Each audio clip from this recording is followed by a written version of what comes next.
and welcome to Mr. O's Sideways View, a blog and podcast dedicated to all those folks who aren't me.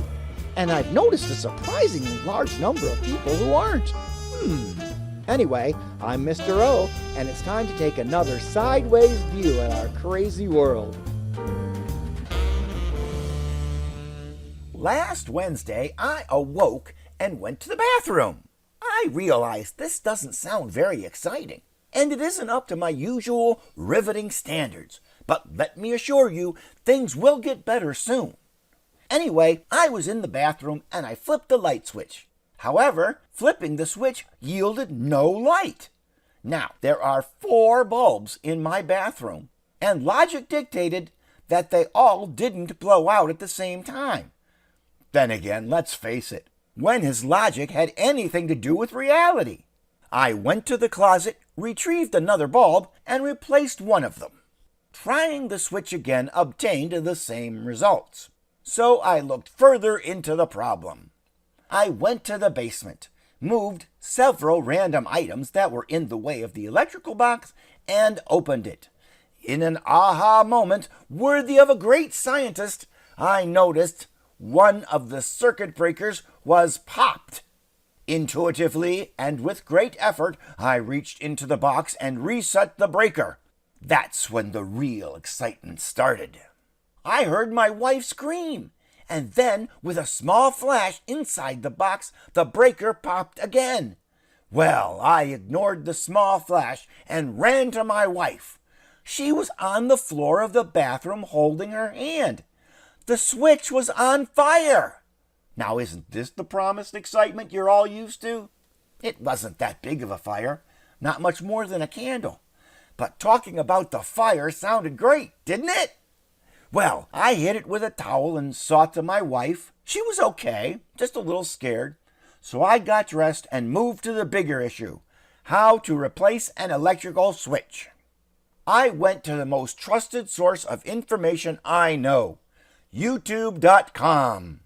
The video was a good-looking brunette named Susie, wearing a tight shirt, Daisy Dukes, and a tool belt. She made the job look easy. 2 screws to get the switch out, and 2 more to change the wires. Her video took less than 2 minutes, including the ending shot of Susie smiling and telling everyone to watch her other home repair videos.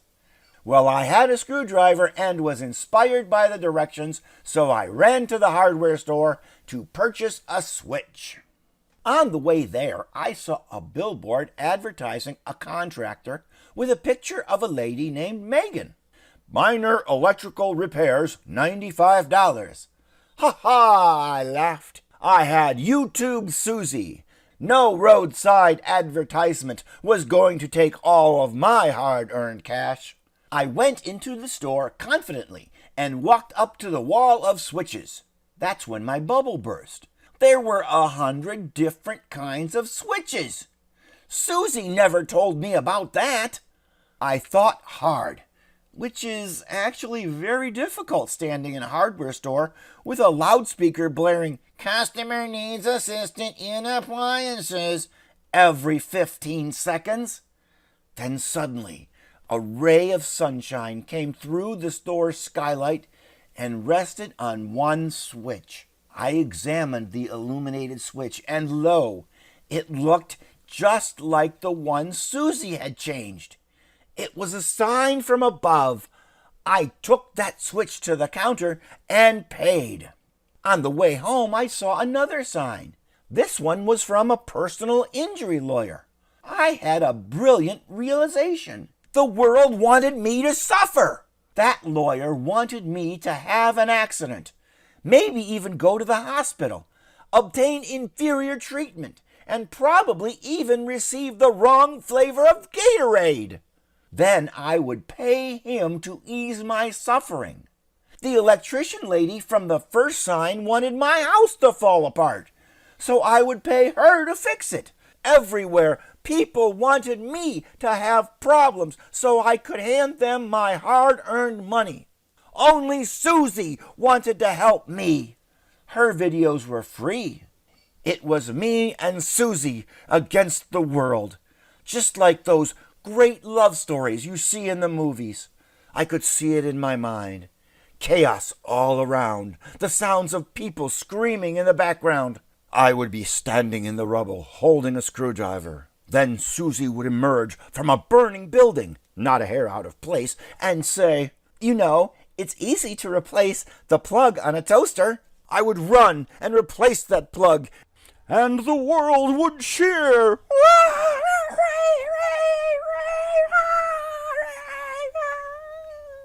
About that time, I realized I had missed the turn to go down my street. So I went around the block. The world would have to wait 5 extra minutes to be saved. I went in the house and got right to work. The switch came out just like Susie had said, but the wires were too short. When Susie did it, the wires came out almost a foot from the wall. Mine were barely 2 inches long. Well, nobody ever said saving the world would be easy. I looked at the switch. There was supposed to be a silver-ish screw and a brass one. On mine, it was all black. According to the video, the wires should come off with a turn of a screw. One did, but the other was welded to the body of the switch. Now what?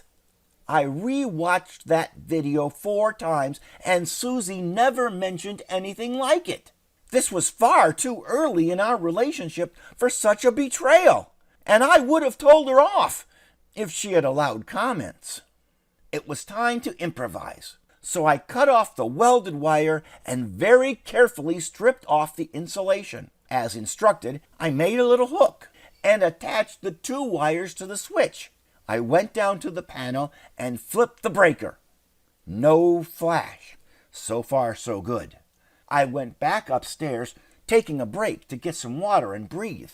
I have to start getting more exercise. All those stairs were murder. Anyway, I flipped the switch and the lights came on. Success! Then I smelled smoke. The new switch was getting very hot.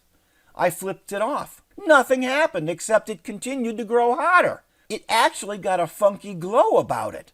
I screamed, "What about this, Susie?"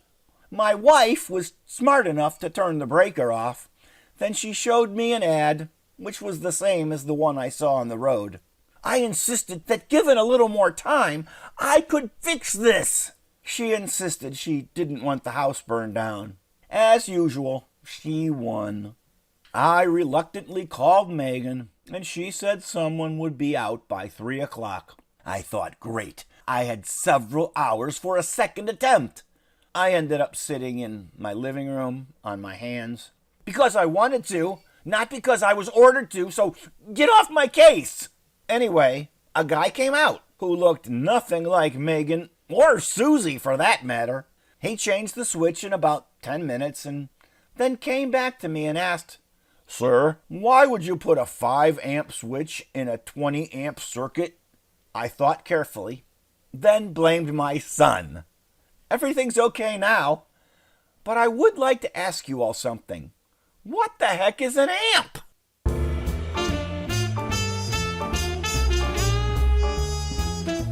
Thanks for listening, and I hope you laughed a lot. Stop by anytime. Open 24/7 for your smiling convenience. If you liked it, push like or share it with a friend. If you missed an episode, you can hear Mr. O on Apple Podcasts, Google Play Music, and Spotify. Remember to subscribe so you won't miss it again. If you'd like, you can send me an email at ohsidewaysview@gmail.com. That's OHHS sidewaysview@gmail.com. And remember what I always say, laugh now. You can be crabby anytime.